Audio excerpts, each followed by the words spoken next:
futuramente a gente trazer esse estudo nos lares. E aí, preparando essa mensagem, eu já dei título para ela e tudo, mas depois o Espírito de Deus me provocou. Então, a partir de hoje, eu vou trazer uma série de mensagens nas 7 cartas às igrejas do Apocalipse. Então, teremos uma sequência de 7 mensagens, cada uma numa carta, né, de Jesus às igrejas do Apocalipse. Então, foi de forma aleatória, na verdade. Vamos começar hoje com a última carta, porque foi a que inspirou a essa mensagem. E depois a gente volta, retrocede e vem uma a uma, trazendo para os irmãos aquilo que Jesus falou, declarou as cartas, as igrejas da Ásia, que vamos falar um pouco então nessa sequência. Então hoje nós vamos ler o capítulo 3, versículos 7 e 8 apenas, e depois nós vamos destrinchar esse trecho que é a carta de Jesus à Filadélfia, a igreja da Filadélfia. Então o versículo 7 e 8 de Apocalipse capítulo 3, diz assim então: ao anjo da igreja em Filadélfia escreva: essas são as palavras daquele que é santo e verdadeiro, que tem a chave de Davi. O que ele abre ninguém pode fechar, e o que ele fecha ninguém pode abrir. Conheço as suas obras, eis que coloquei diante de você uma porta aberta, que ninguém pode fechar. Sei que você tem pouca força, mas guardou a minha palavra e não negou o meu nome. Amém. Então, essa mensagem vai fazer parte então de uma série das 7 igrejas. E antes de falar um pouco e de passar o título, deixa eu fazer mais ou menos um pano de fundo para você entender o que aconteceu. João, o apóstolo João, ele estava preso na ilha de Patmos no final da sua vida. E no final da sua vida, ele tem uma visão.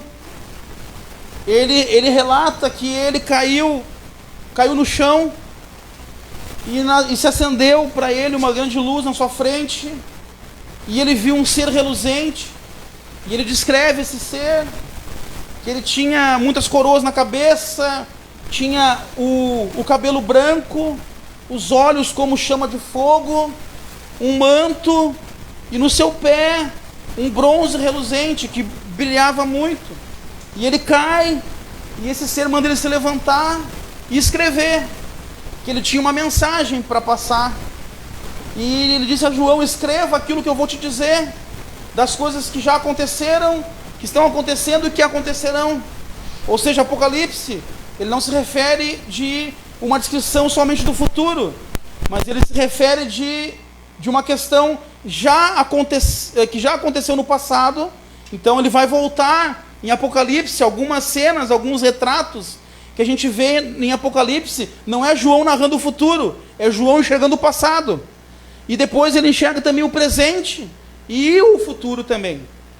E aí, Jesus então, que é esse ser que aparece para ele vai dizer: então escreva uma carta, escreva isso, tudo que eu vou lhe dizer.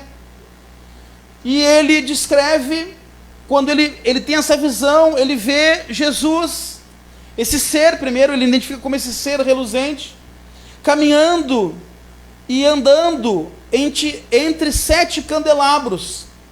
E depois que ele enxerga isso, ele revela a visão, e ele diz então que esse ser é Jesus, e os candelabros são as igrejas.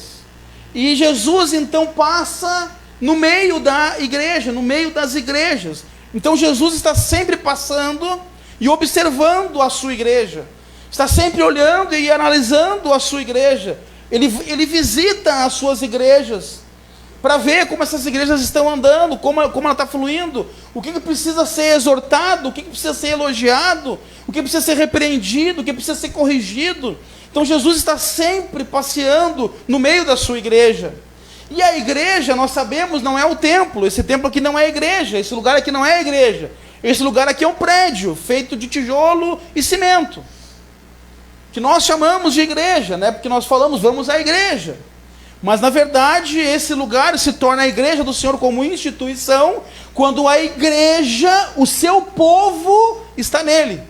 Então hoje este lugar aqui é a igreja, porque o seu povo está nele e veio ouvir aquilo que Jesus tem para falar à sua igreja. Amém?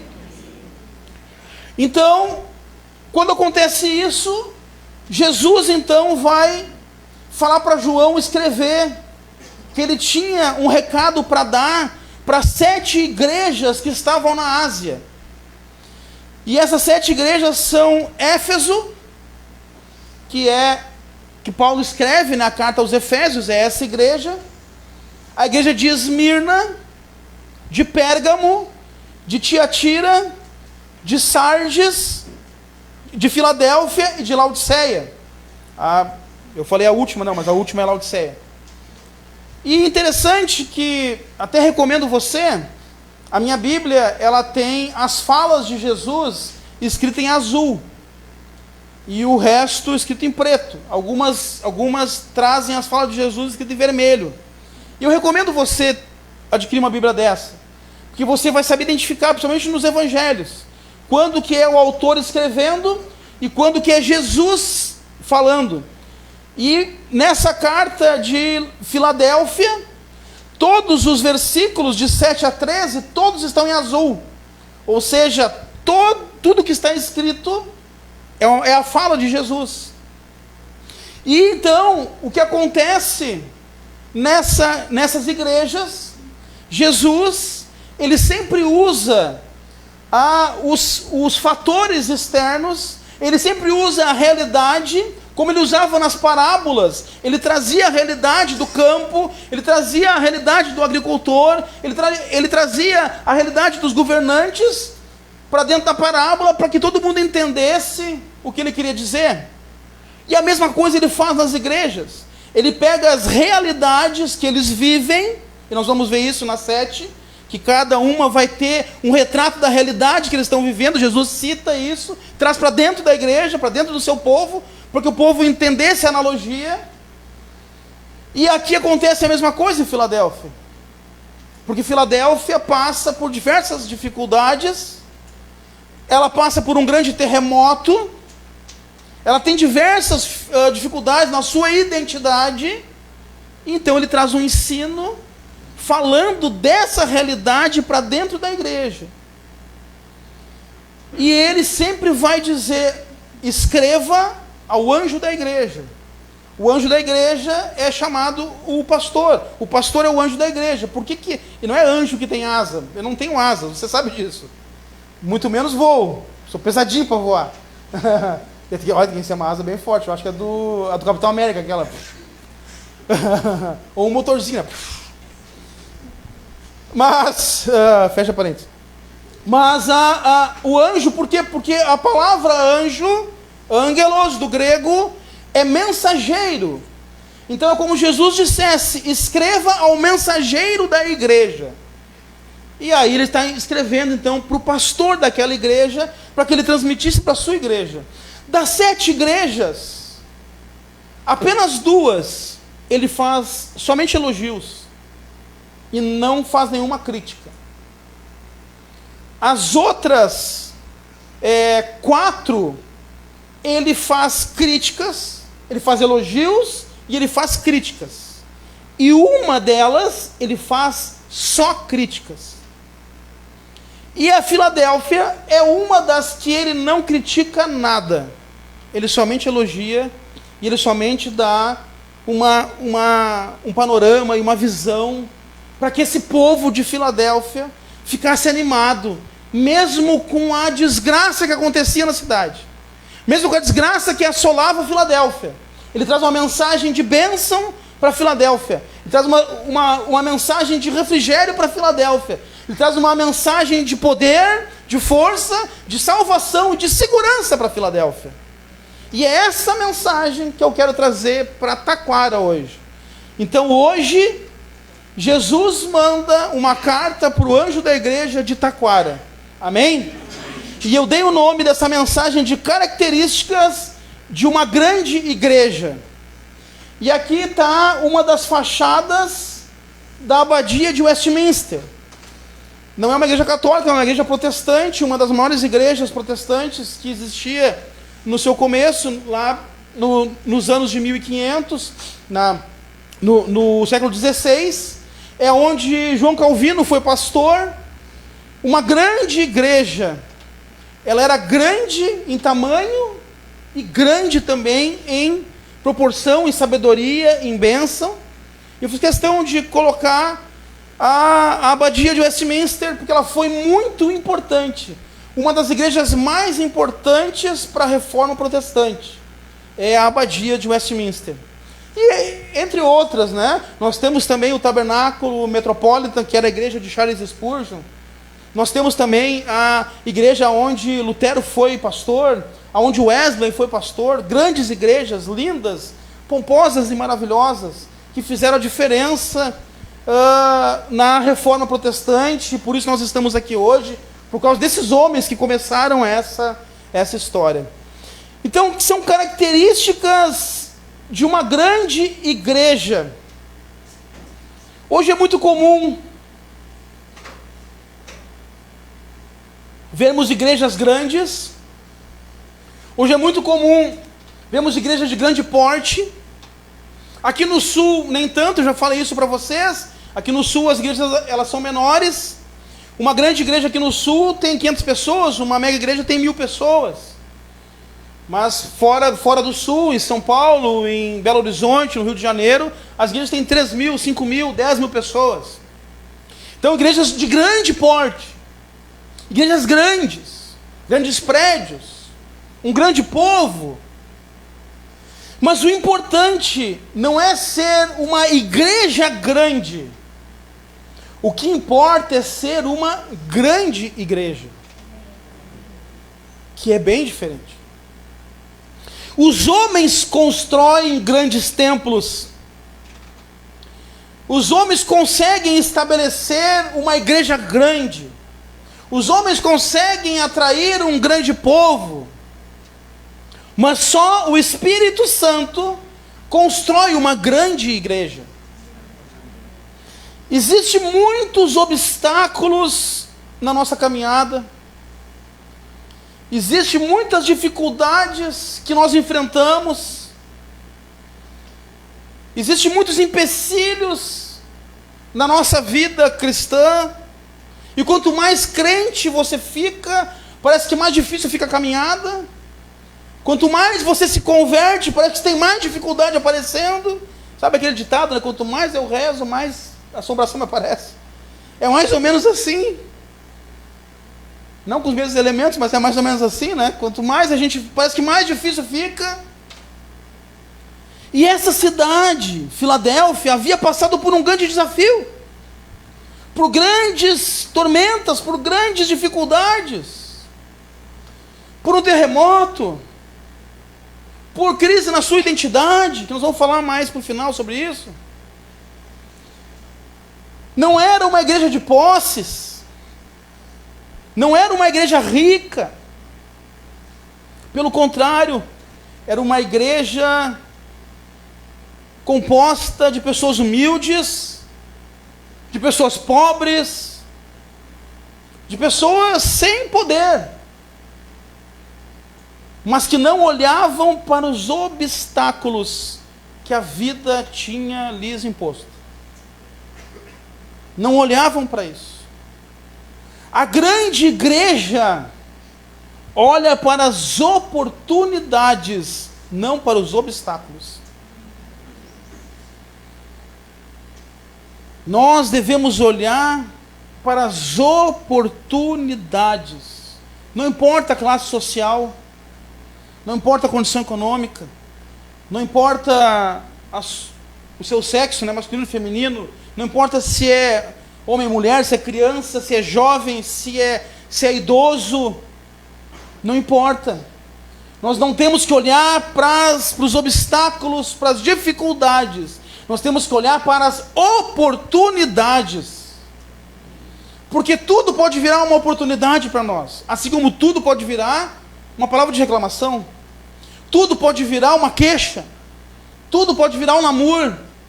Tudo pode virar ruim, tudo é ruim, nada presta, ninguém presta. Nada funciona. Se nós tivermos esse olhar, nós vamos fracassar. Você vai fracassar. Tem pessoas que não conseguem te dar uma notícia boa se não tiver a ruim acompanhada. Tem pessoa que não consegue dizer, está tudo bem. Ela diz, está tudo bem, mas... E esse mas acaba com tudo bem. Como é que tu tá? Tá bem? Às vezes a pessoa, né, vem de uma doença, às vezes vem de um mal-estar, de algo que afeta ela. E aí, melhorou? Melhorei. Mas agora eu estou com dor no pé, dor no minguinho, dor de cabeça. Nem sabe o que me aconteceu. Sabe, tem pessoas que gostam, né, de contar a tragédia, de contar... Que tem um ditado que diz, né, avião voando não dá notícia. Dá notícia é avião caindo. Não é? A gente olha para o céu e não vê nenhuma notícia. Aviões estão voando pelo céu. Não tem isso. Ah, sério? Estou vendo. Não, mas quando o avião cai, como agora houve a tragédia, misericórdia, aí sim vira notícia em todos os jornais. É a mesma coisa a pessoa que ela não olha as oportunidades, ela olha só os obstáculos. E ela só enxerga aquilo que é ruim. Ela só enxerga a notícia ruim, ela não sabe dar uma notícia boa.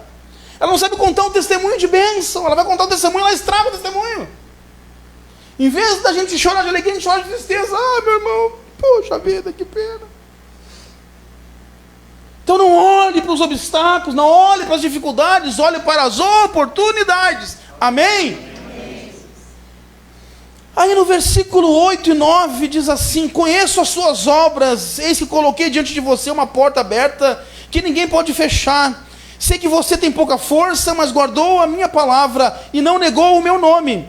Veja o que farei com aqueles que são sinagoga de Satanás, e que se dizem judeus e não são, mas são mentirosos. Farei que se prostem aos seus pés e reconheçam que eu os amei. Uma igreja grande, uma grande igreja,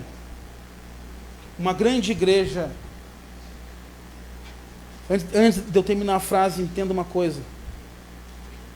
A grande igreja não é feita de pessoas fortes, não é feita de pessoas grandes, não é feita de pessoas de posse, não é feita de pessoas de poder. Uma grande igreja é composta de pessoas fracas. Jesus diz: eu sei da sua fraqueza. Em algumas traduções, eu sei da sua fragilidade.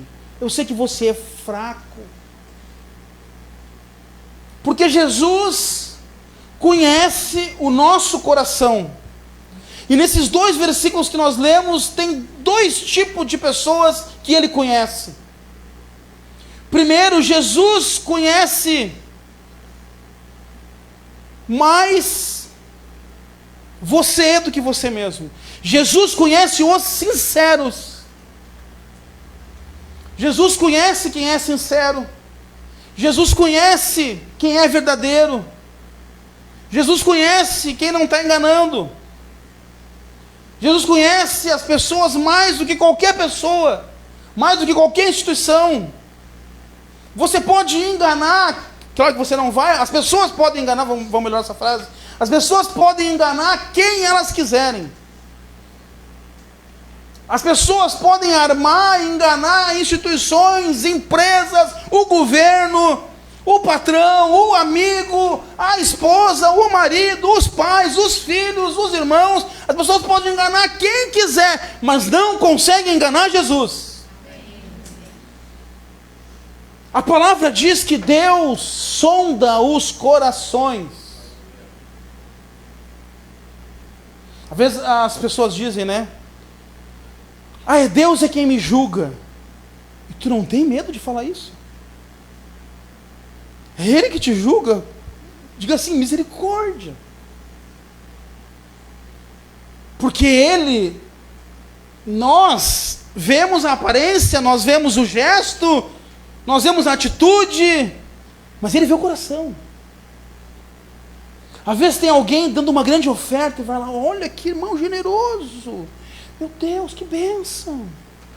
Quantos já fizeram tantas coisas, né? De repente doou um carro, uma casa, um prédio, um terreno. Meu Deus, mas nós estamos vendo aquele gesto. Quem sabe se aquele gesto é sincero, honesto e de amor, é Jesus. Porque aquele gesto pode ser ganancioso, orgulhoso, e pode ser do maior enganador. Mas quem conhece é Jesus. Mas Jesus conhece. Jesus conhece e Ele diz: eu sei que você é fraco. Eu conheço a sua fraqueza. Eu sei aonde você é fraco. Eu sei aonde você amolece, esmorece. Eu sei aonde, eu sei você. Eu vejo você no quarto chorando com a luz apagada que ninguém está vendo. Eu vejo você chorar no chuveiro para que ninguém veja suas lágrimas. Ele sabe, Ele conhece a nossa fraqueza. Ele conhece os nossos lamentos. Ele conhece a nossa dor. Porque Ele conhece os sinceros. Ele conhece a sua fraqueza, a sua fragilidade, os seus deslizes, as suas angústias, as suas tristezas. Ele conhece. Ninguém conhece a verdade que passa em seu coração, somente Jesus. Ele diz: eu conheço a sua fraqueza, igreja. Jesus conhece o seu coração. E Ele diz: eu sei que tu é fraco. E eu te digo mais: não adianta querer bancar o forte. Não adianta querer bancar a forte, a durona, o durão, que não sente, que não... Não, comigo não é assim. Não adianta, porque Ele sabe quem você é. Ele conhece a sua fraqueza. Ele conhece, Ele sabe que você é fraco. Você pode levantar 500 quilos, mas você é um fraco. E Ele sabe disso. E Ele fala: você é fraco, mas você guardou a minha palavra. Você é fraco, mas você deu valor para a minha palavra. Ele está dizendo: eu sei que você é fraco, mas eu também sei que você me ama. Eu sei que você é fraco, e porque guardou a minha palavra, eu sei que você me ama. É isso que Jesus diz para a igreja. É isso que Jesus diz para mim e para você nessa noite. Eu sei que você é fraco, eu conheço a sua fraqueza. Eu sei que você desliza, eu sei que você tem fragilidade, eu sei que você tem tristeza, eu sei que você tem deslizes. Mas eu também vejo e eu sei que você me ama, porque você guarda a minha palavra. Uma igreja relevante, uma grande igreja, tem pessoas fracas que se fortalecem em Jesus. Pessoas fracas que reconhecem a sua fraqueza e depositam sua força em Cristo. É fraco, sim, mas ama Jesus. Ele conhece os sinceros. E 2, Ele conhece os falsos. Ele diz: eu sei. Eu conheço aqueles que são sinagoga de Satanás, que se dizem uma coisa, mas não são. Ele conhece os falsos. Ele conhece os falsos crentes. Ele conhece as falsas igrejas. Ele conhece os falsos pastores. Ele conhece. Ele sabe quem são. Ele mesmo propôs uma parábola do trigo e do joio. Ele sabe que no meio da igreja existe o trigo, que é o verdadeiro, e o joio, que é o falso. E ele diz: não arranquem o joio. Deixa ele no meio. Naquele dia os anjos vão arrancar. Então ele conhece, ele sabe quem são. Sinagoga de Satanás, igrejas falsas, falsos profetas. O que ele está querendo dizer com isso? Que ele prefere uma igreja pequena e fiel do que uma igreja grande e mundana. Que a gente cresça fiel. Nós estamos crescendo. Não cabe mais gente aqui. Mas tem que crescer fiel. Tem que se multiplicar fiel. que essa igreja tenha 200 pessoas, 500 pessoas, 1000 pessoas, que essa igreja ganhe a região, que seja a maior igreja do Vale do Paranhana, mas que seja a maior igreja fiel. Amém. Amém. Segundo, no versículo 10, visto que você guardou a minha palavra de exortação, a perseverança, eu também guardarei da hora da provação que está por vir sobre todo o mundo, para pôr à prova os habitantes da terra. Segundo, uma grande igreja guarda, e por isso é guardada.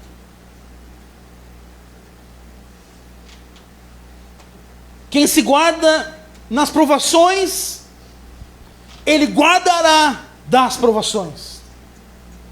Quem guarda a sua palavra no coração, Deus guarda na hora da provação. Veja o que fala Provérbios 7, 1 e 2. Meu filho, obedeça as minhas palavras, e no íntimo guarde os meus mandamentos. Obedeça aos meus mandamentos e você terá vida. Guarde os meus ensinos como a pupila dos seus olhos. Algumas traduções dizem como a menina dos seus olhos. Olha o que fala em 1 João, na versão NAA 2:1. Mas quem guarda a sua palavra, nele verdadeiramente tem sido aperfeiçoado o amor de Deus. Nisso sabemos que estamos nele. Quem guarda a palavra é quem garante que está em Cristo. Ele diz: quem guarda, porque você guardou a palavra, porque eu vi que você me ama, porque você guardou a palavra, porque você se guardou na provação, eu vou te guardar das provações, eu vou te guardar do dia terrível, eu vou te guardar no momento da luta, no momento da desgraça, no momento da guerra, eu vou te guardar. Em dias de provação, irmãos, cuida o que você está fazendo, cuida como você está, se guarde, guarde a palavra no seu coração. Se nos manter fiel,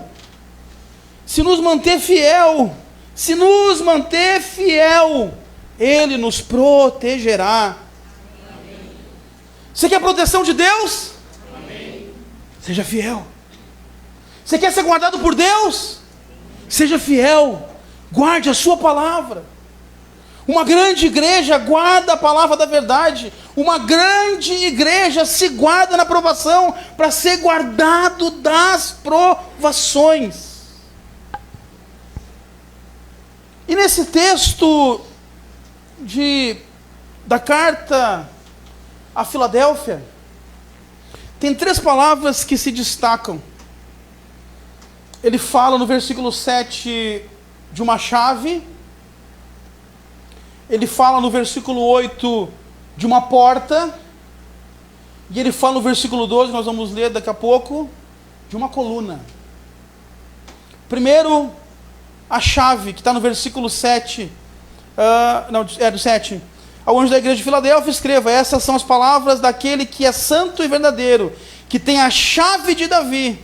O que ele abre, ninguém pode fechar, e o que ele fecha, ninguém pode abrir. A chave significa, nos tempos bíblicos, que quem tem a chave tem poder. Quem tem a chave tem autoridade. Você já deve ter visto em diversas situações, quando alguém recebe a chave da cidade. Ele tem o poder agora na cidade, ele tem autoridade na cidade. Jesus então faz menção que ele tem a chave de Davi. Ele tem todo o poder para abrir e fechar qualquer coisa. Ele tem todo o poder para abrir e fechar qualquer porta. A chave que ele tem entra em qualquer fechadura, abre qualquer porta, e também fecha e tranca qualquer porta. Ele tem a chave do inferno e da morte. Ninguém enfrentará a morte e o inferno se ele não permitir. Ele tem as chaves para abrir os céus e fechar os céus. Isso pode nos indicar algo da meteorologia? Que sim, ele pode fazer chover e parar de chover. A palavra diz que ele entregou as chaves do céu para Pedro, indicando que ele estava entregando para a igreja. E hoje a gente diz, né, quando está chovendo: ô São Pedro, para aí. Quando está dando, né, os trovoados: ô São Pedro está jogando boliche lá em cima. Mas não tem nada a ver, é só uma brincadeira. Mas ele tem o poder para fechar o céu, para abrir o céu, para fazer chover e para parar de chover. Ele tem a chave do céu espiritualmente. Ele pode abençoar a sua vida com bênçãos vindas dos céus, ou pode segurar essas bênçãos. E ele é onisciente, tem toda a ciência, e onipotente, tem todo o poder. Ele é onisciente, ele sabe de todas as coisas. E ele é onipotente, ele tem todo o poder. Todo o poder está sobre seus ombros. Jesus tem a chave que abre o que ninguém pode fechar. Ninguém pode fechar o que Jesus abriu. E ninguém pode abrir o que Jesus fechar. Nada acontece se não passar por Ele. Ele deu a chave à igreja. Ele deu a chave para a igreja abrir e fechar o céu. Nós podemos ser abençoadores de Jesus na terra. Porque nós, igreja, tem o poder de abrir e fechar o céu através de uma oração a Jesus.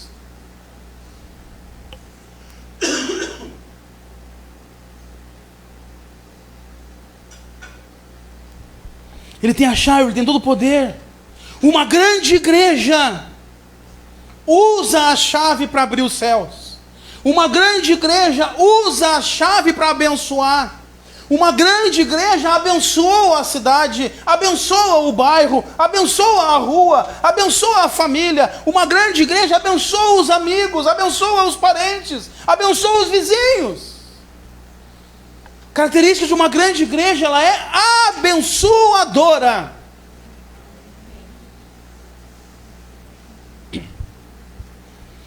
A porta está no versículo 8. Com as suas obras, esse que coloquei diante de você, uma porta aberta. A porta da salvação. Quem entra por ela será salvo. A palavra diz que Ele é a porta. A porta, assim como a chave representa a autoridade, a porta representa a oportunidade. A palavra diz que tem duas portas abertas: a larga e a estreita. Em qual você deseja entrar em tempos de crise? Só um louco deseja entrar pela larga. Só um louco quer entrar pela larga. Mas a porta, ela é as oportunidades. Nós falamos no começo que não devemos olhar para os obstáculos, mas para as oportunidades, para as portas abertas que se abrem, para as portas abertas que Jesus abriu, para que a gente possa passar. Uma porta aberta é uma porta de bênção. As bênçãos estão na porta que Jesus abre. O que é dificuldade para o mundo é oportunidade para a igreja. Ou não é uma oportunidade quando alguém está doente? Não é uma oportunidade quando alguém está sofrendo? Não é uma oportunidade quando alguém está triste? Não é uma oportunidade quando alguém perde um emprego? Não é uma oportunidade quando alguém perde um ente querido? De você abraçar, acolher e dizer: Jesus te ama. É uma oportunidade que Jesus coloca. O que é dificuldade para o mundo, para a igreja, é oportunidade. O Covid foi uma oportunidade para pregar Jesus. As cheias foi uma oportunidade para pregar Jesus. Tudo pode ser oportunidade se nós souber aproveitar a porta que Jesus abre. Ele abre e diz: entre por ela, passa por ela. São oportunidades. E veja, nós, a igreja aqui em Taquara, que Jesus está escrevendo essa carta para nós, nós temos muitas oportunidades, muitas portas abertas.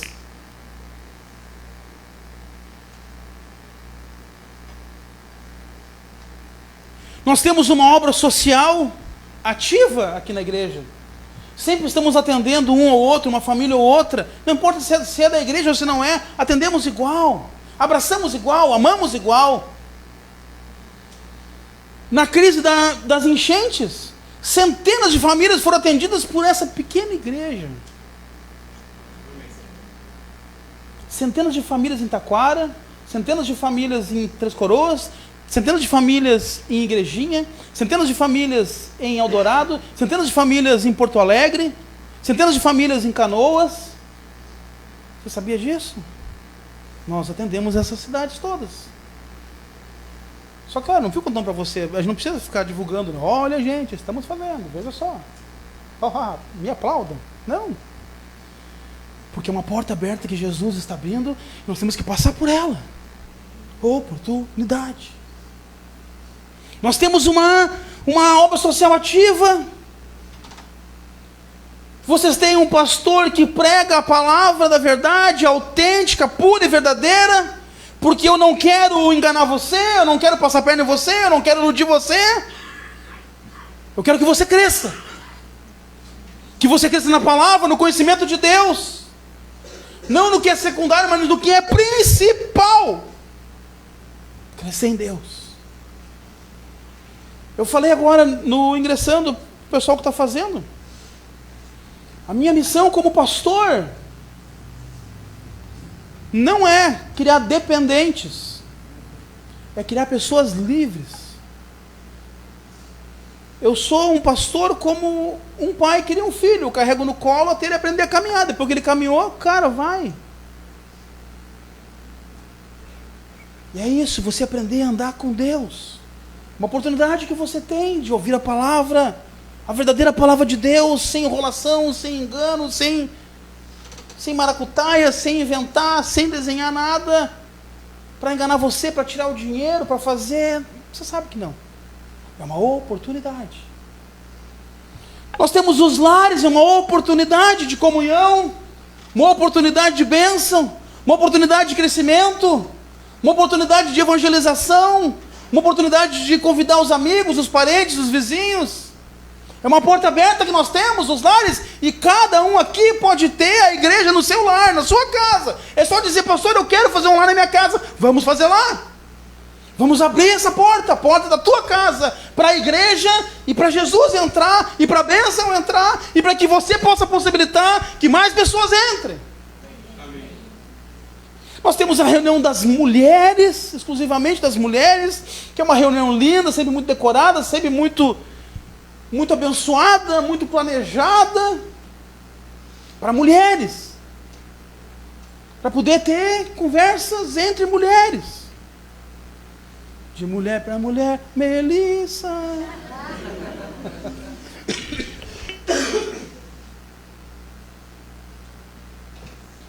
Não podia passar essa.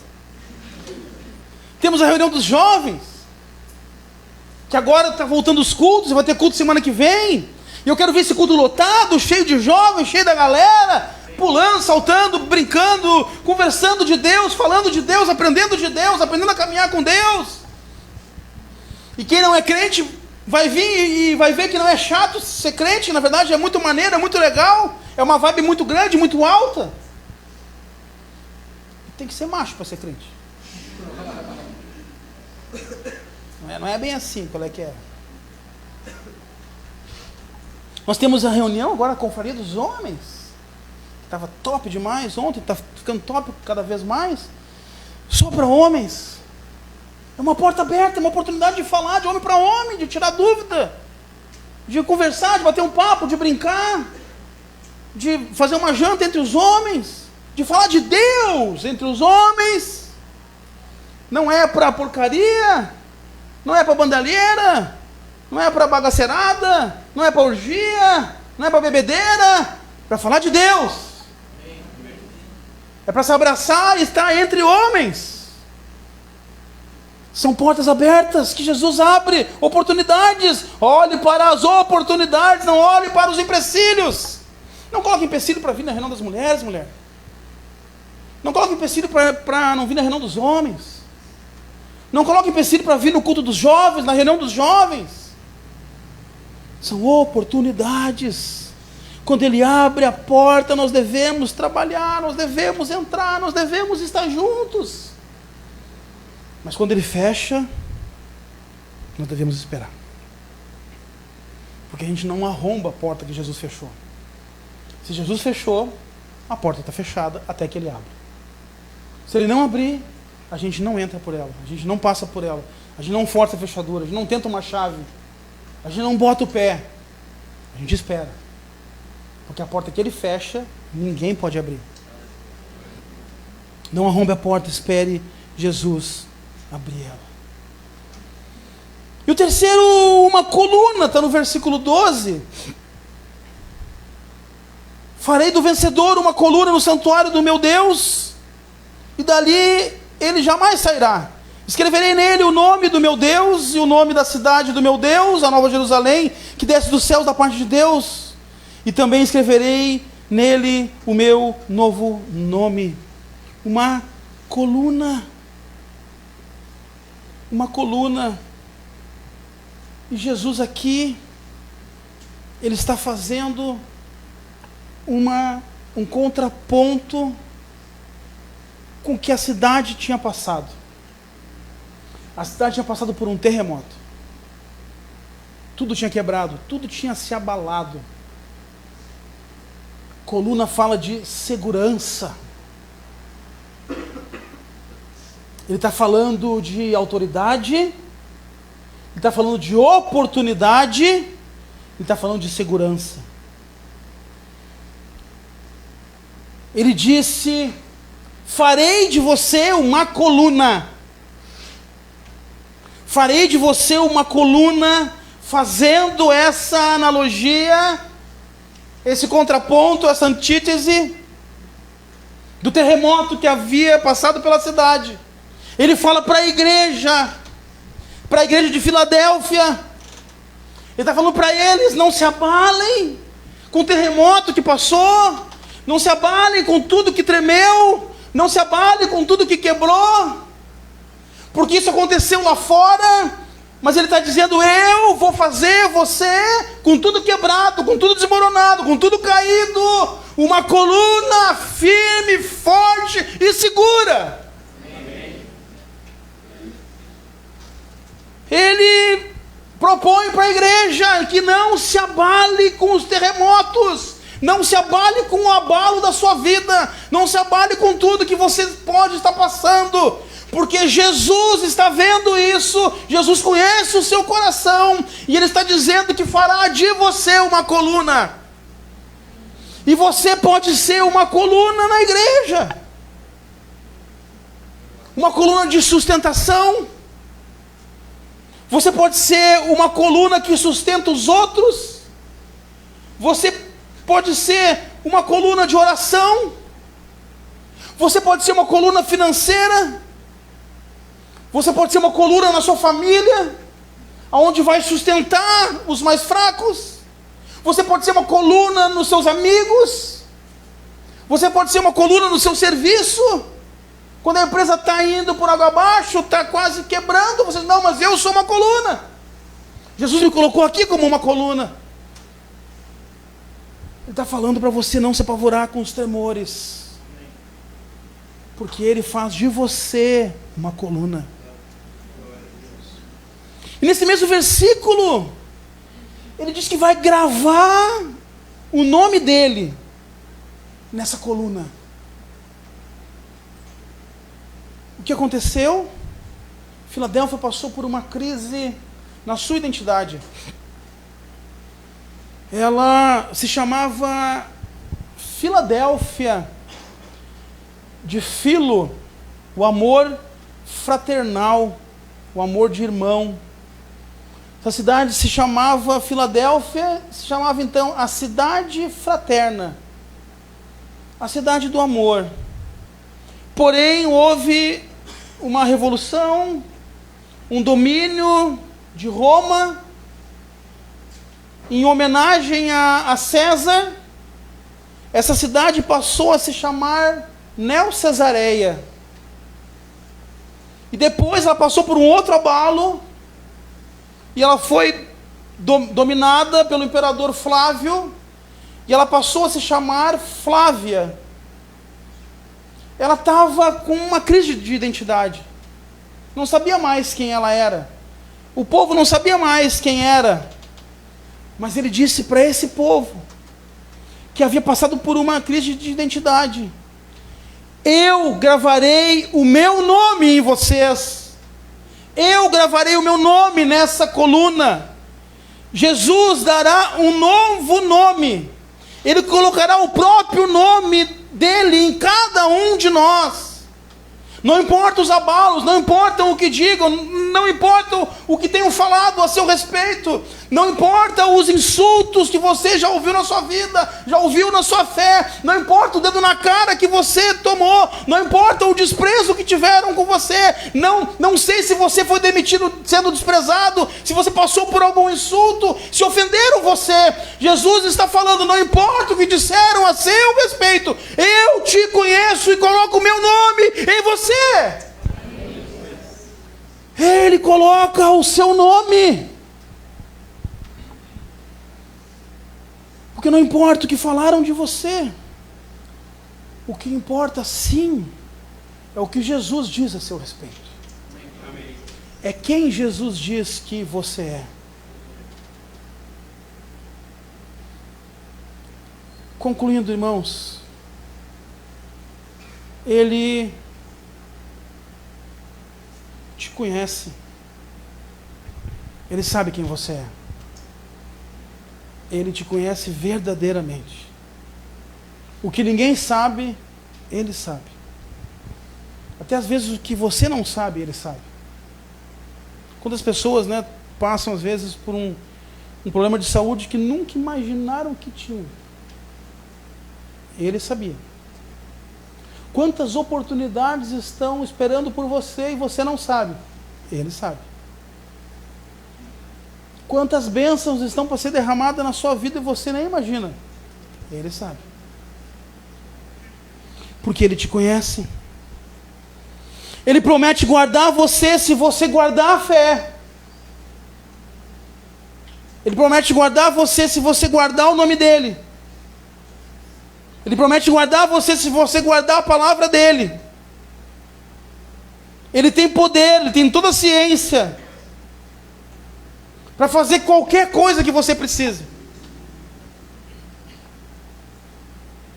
Uma igreja relevante, uma grande igreja, guarda a palavra.